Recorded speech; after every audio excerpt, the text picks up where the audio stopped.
And where are y'all based out of? Recently moved to Lisbon. I love Lisbon. I'm actually considering actually going there. It's very chill. Do you speak Portuguese right now? You don't need Portuguese for Lisbon, though. I mean, I've only had 2 months to learn, so. Yeah. Sorry, we can't really hear you. You're not loud enough. Sorry? You're not loud enough. We can't hear you. Is his microphone working before we go Is live? this mic live? All right. Hello?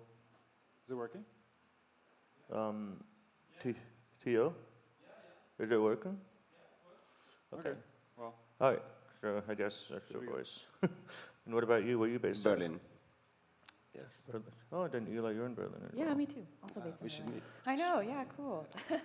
Yeah, so we have in Berlin, we have an office for C-Lab, and a lot of it on the protocol economics side. Okay.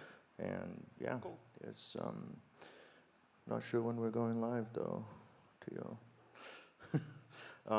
So anyway, I think for now, we can get started with just like a general question about identity and stuff. And the question I really want to ask is, before we get into the specifics of decentralized identity and the general use cases, I want to ask what excites you about identity, and we'll start with Eela. What excites you about identity? Yeah, especially as a newcomer to this space, I think there's just so much potential for awesome stuff to come out of this, for lack of a sort of better way of putting that, right? It's kind of open space. There's a lot of stuff that we can do. And on top of that, for me, identity is really about trust and finding interesting ways of creating things that are useful and usable for people to build with, and to express trust in new and creative ways. So, yeah. I'm gonna start not to the foundation because the foundation doesn't have an opinion, but like if it's me, then I'm very excited about the potential of new ways of interactions. Right. Sort of like dimension trust or the requirements that like a framework provides trust and not some inherent like big I system, and that's something that's gonna hopefully soon come. I mean, for the past 5 years, we have been talking about that decentralized identity change everything. It's been 5 years, and it's like keep changing soon everything. So like it's a very slow process if someone in the room is involved, and Joel knows about this. But I mean, I think we are seeing a lot more uptake in the past year. So what happened last year had a somewhat positive effect on digitalization at large, Right.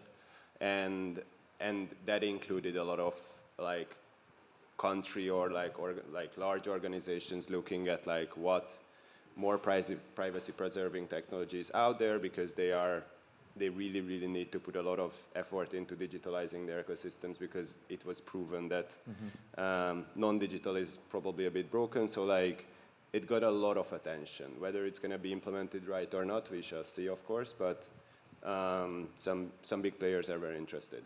Interesting. And Joel? so I guess the last few days I've been thinking a lot about kind of web of trust and like the original kind of web of trust vision of PGP, and it's like why didn't that really work? It like only small scale deployed, and I think one of the reasons might be that like you have this in there you kind of define one way where you need to like sign each other's keys, and it's like a very specific ritual, whereas the kind of how we build trust as humans, like it differs a lot from different contexts. And I think to me like identity comes out of different ways of interaction and building trust, and like the systems we create must be able to like account for like these different models that we interact and like build trust, and we can't just like build one system that has like one ritual where we like this is how we establish trust. It's really fascinating that, like, the keyword that I'm getting out of all of you is like about building trust, but more in a decentralized way, which is really interesting because at the end of the day, blockchains are about trustless system, but you still need a way to trust the identity part, right? And that's really interesting. So I'm gonna jump into a question more about standardization, and I want to get, like the Identity Foundation opinion and stuff on like, how important it is to follow a identity standard that is like either like adopted by other people in general that everyone can work on and stuff. And I was kind of curious. So I just want to clarify one thing because that's what we do, like what I do way too often, is that between standardization and open source, there is a big difference, even though standards are open source. Right.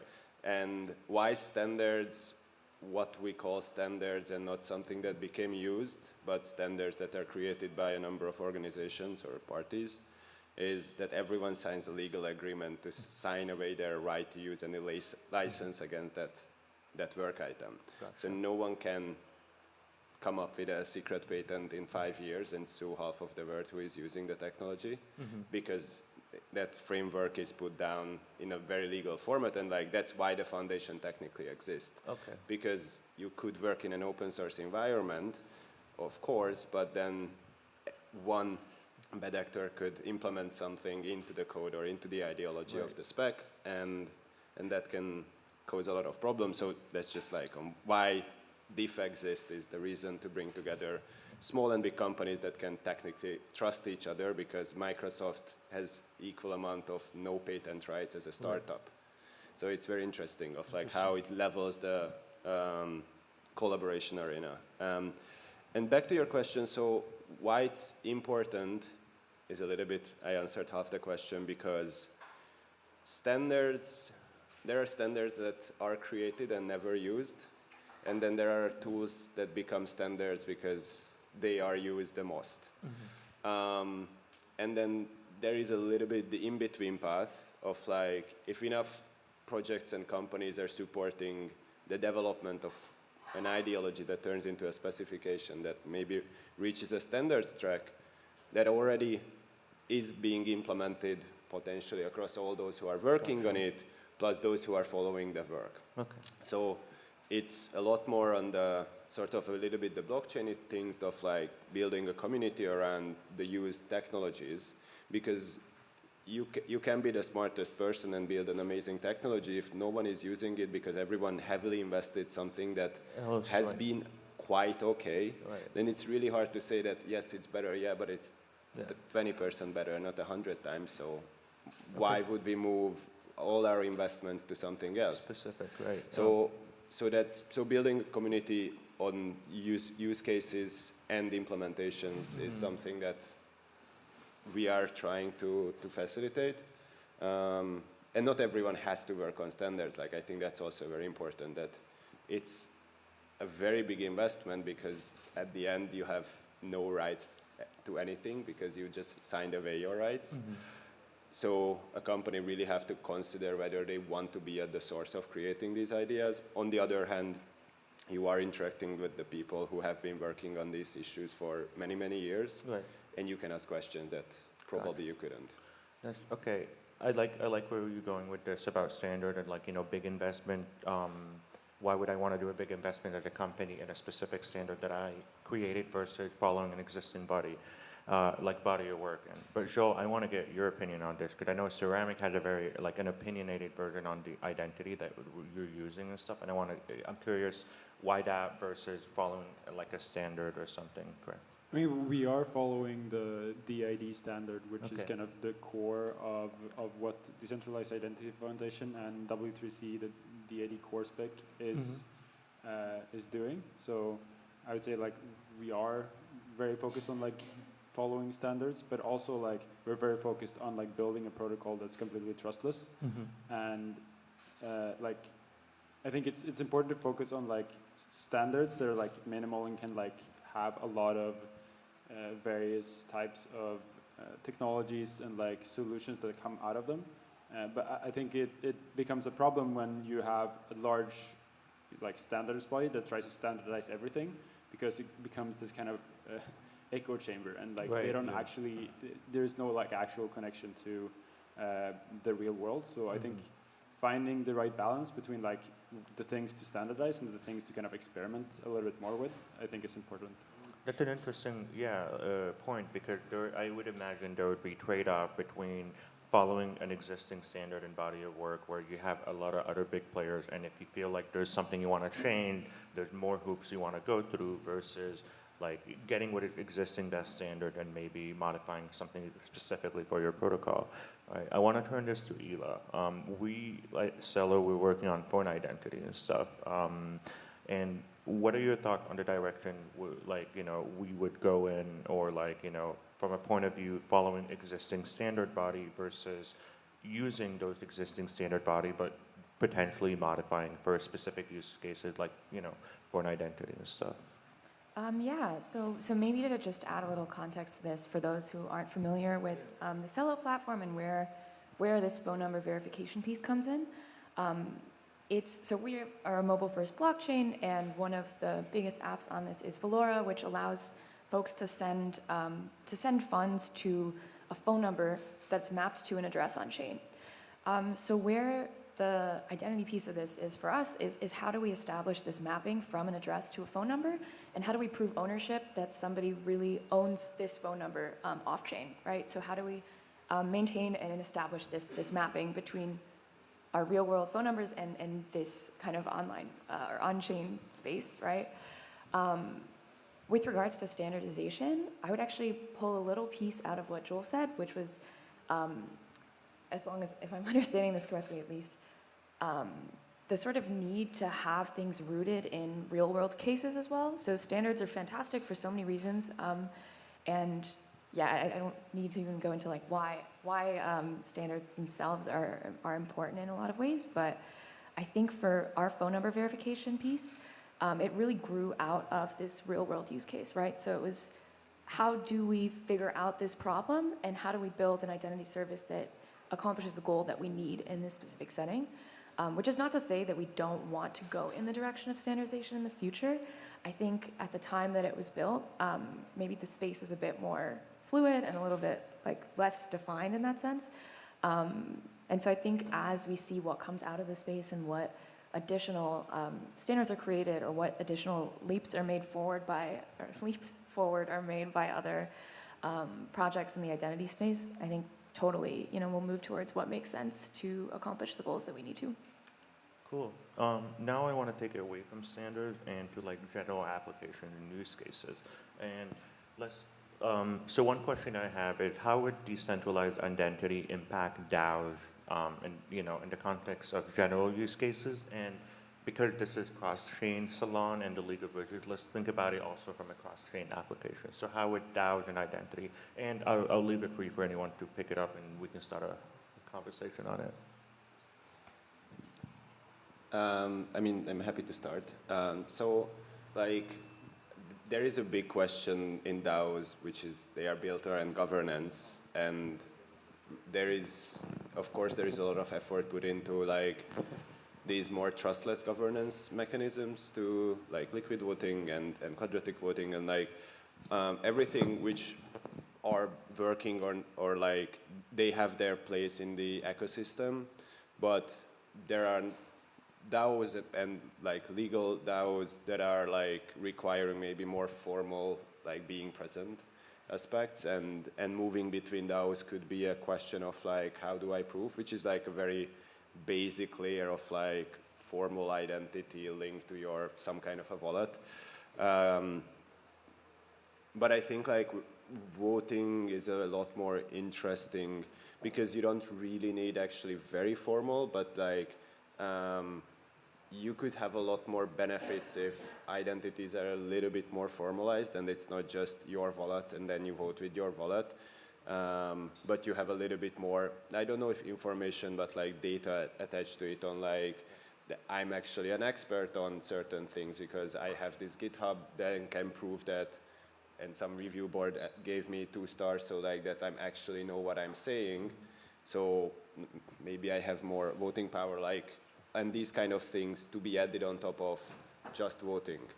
Like, I think in DAOs there is one interesting, but of course you could use, once you have identity, you can start expanding it to any other direction to like, because identity is powerful. Yeah. Anyone else wants to add on top of that?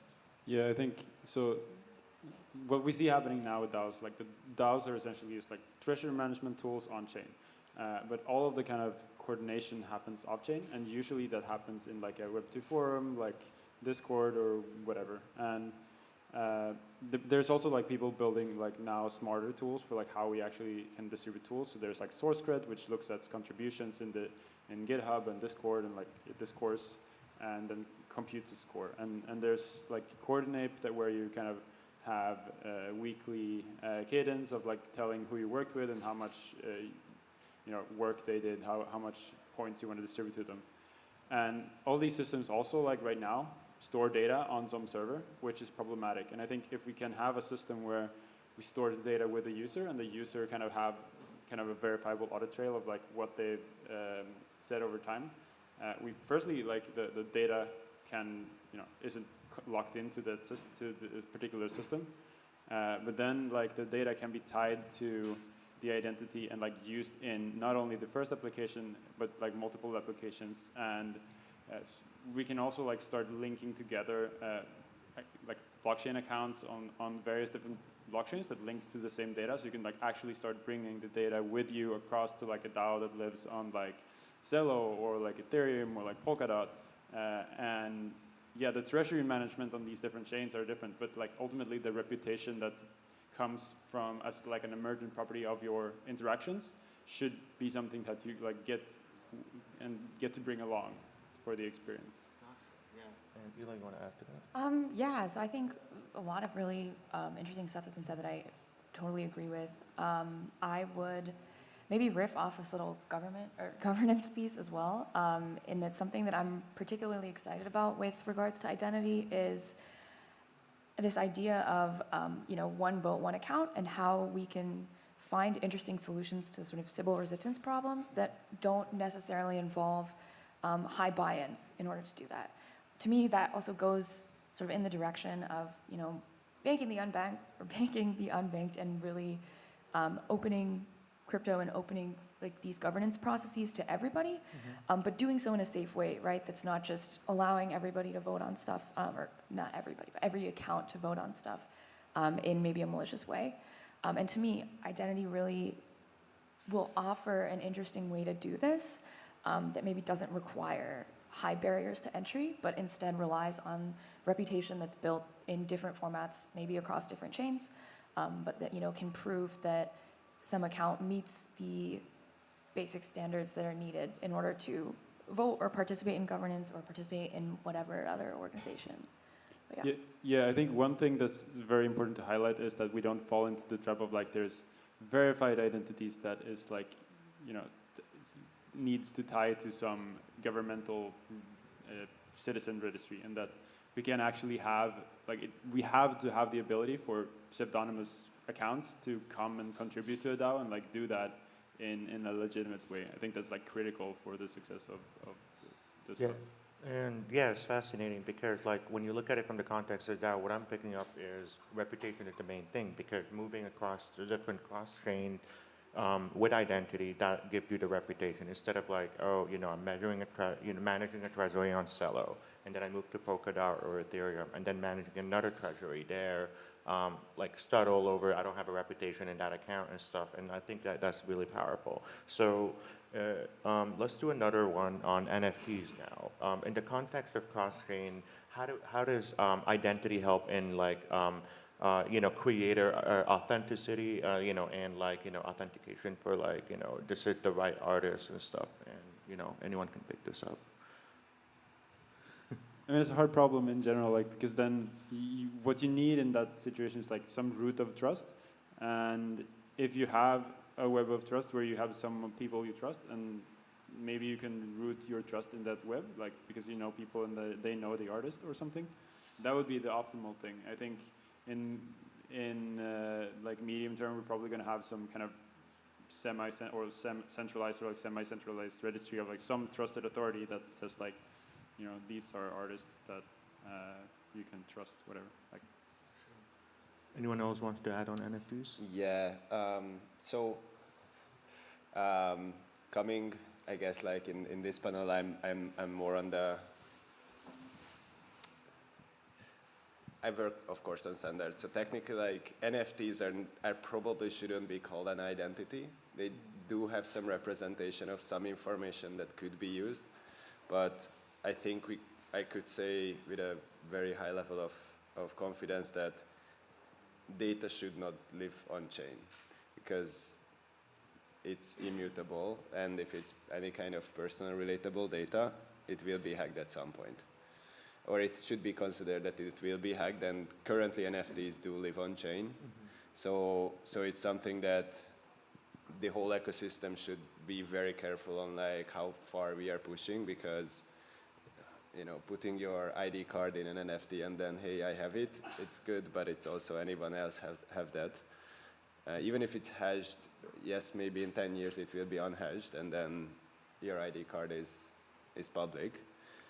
Or in 100 years, so the terminology in blockchains is from now on forever, so we have to be very careful. And I think that's just a little clarification. On the other hand, I think it's a little bit the same. So what Joel was saying before on DAOs, if you can link the issuer somehow to an NFT, and the issuer has a certain, not just one chain or not just blockchain related reputation, then it can create a lot of additional value, because it's rather easy to create a digital art now.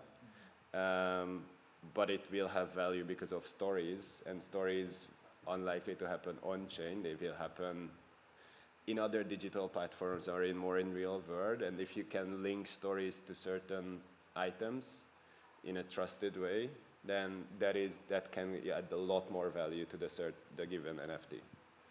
Interesting. Or Eela, the issuer. Yeah, so it seems like, I haven't thought about it from that way, where if I'm an artist, I'm creating an NFT, having an identity solution might, in a way, expose my information when I'm creating that NFT that people are buying. But that's an interesting context. Eela, any closing thoughts on this? I think just to reiterate that I think it could be useful to have that specific context for trust, and to have, as an artist, reputation and sort of that on-chain identity that is specific to that context of you as an artist on-chain.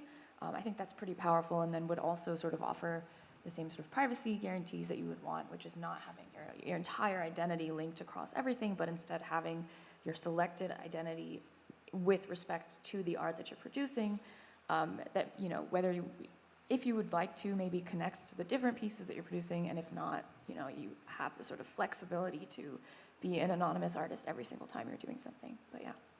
Well, awesome. Well, this has been a really amazing panel, and I really want to thank all our guests here. Could everyone give them a round of applause? Woo! Yo, thank you. This has been really awesome. I hate to cut this short, but we are definitely just trying to stick to a ridiculously tight schedule.